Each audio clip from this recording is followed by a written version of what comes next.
बोलिए भारत माता की, भारत माता की जय। बोलिए गिरिराज महाराज की।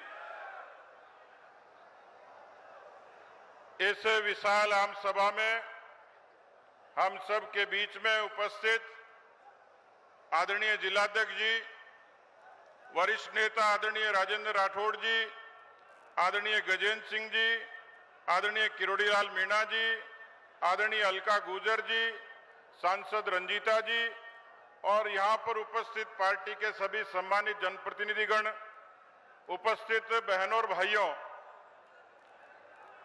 इस लोहागढ़ की धरती से एक आगाज हुआ है पार्टी के राष्ट्रीय अध्यक्ष जी की इस सभा के द्वारा। मुझे पता लगा कि कांग्रेस पार्टी के लोगों ने अध्यक्ष जी के हेलीपैड की जगह को खोद दिया, खड्डा कर दिया, पर मुझे लगता है कि भरतपुर की जनता और राजस्थान की जनता कांग्रेस पार्टी के लिए इतने खड्डे कर देगी कि दोबारा वह सत्ता में आने का सपना भी कभी नहीं ले पाएंगे।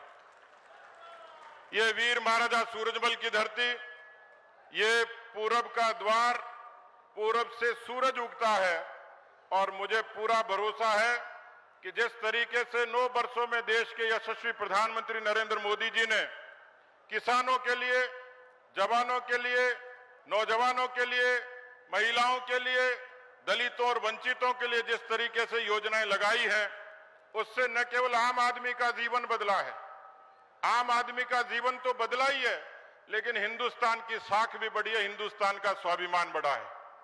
मित्रों, हिंदुस्तान की राजनीति में कांग्रेस पार्टी को 55 वर्ष राज करने का मौका मिला। भारतीय जनता पार्टी को वाजपेयी साहब के 6 साल, मोदी जी के 9 साल, इन 14 वर्षों की यदि तराजू के पलड़े में रखकर यदि आप इसका तुलना करेंगे तो भारतीय जनता पार्टी का पलड़ा आपको भारी दिखेगा।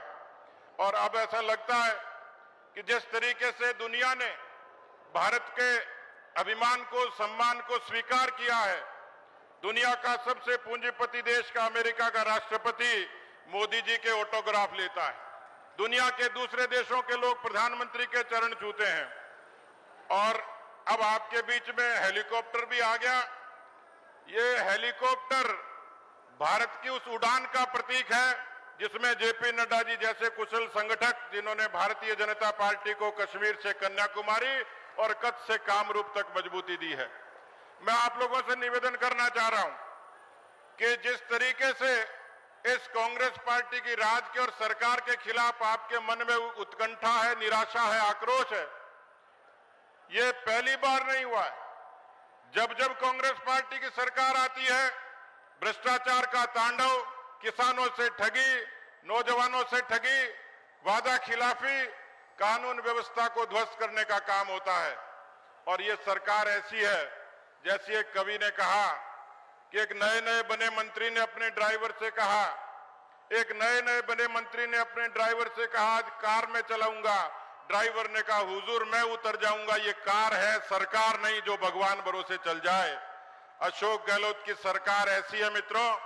राजस्थान के किसानों से ठगी की, 9,422 किसानों की जमीनें नीलाम हो गई।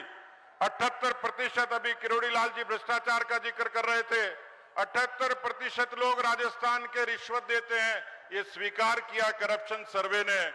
राजस्थान में सबसे ज्यादा बेरोजगारी 28%, और उस बेरोजगारी का राजस्थान के नौजवानों पर इतना असर हुआ है।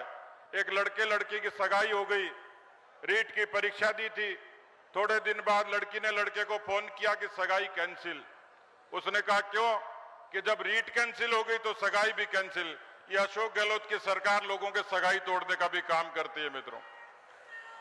इसलिए मैं निवेदन करना चाह रहा हूं, मैं भरतपुर की खबरें देखता हूं, शायद राजस्थान में ऐसा दृश्य कभी नहीं था कि अकेली औरत स्कूटी पे जा रही हो और उसको गोली मार दी जाए। सबसे ज्यादा कानून की बिगड़ी व्यवस्था यदि कहीं है तो राजस्थान में है।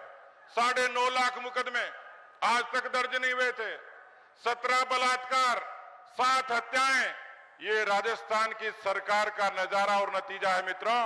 इसलिए मैं निवेदन करना चाह रहा हूं कि राजस्थान को जरूरत है डबल इंजन की सरकार की।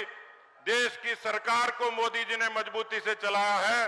राजस्थान की आवाम अब उस डबल इंजन की सरकार के लिए तत्पर और तैयार है। आज जेपी नड्डा जी और मंच पर विराजे सभी लोग इस बात का आगाज करेंगे। मैं आपसे ये निवेदन करने के लिए आया हूं कि नदबई की किसान सरदारी, भरतपुर की किसान सरदारी, इस तरीके की भ्रष्ट, नकारा, निकम्मी इस सरकार को उखाड़ फेंकने का संकल्प ले। बहुत बहुत धन्यवाद।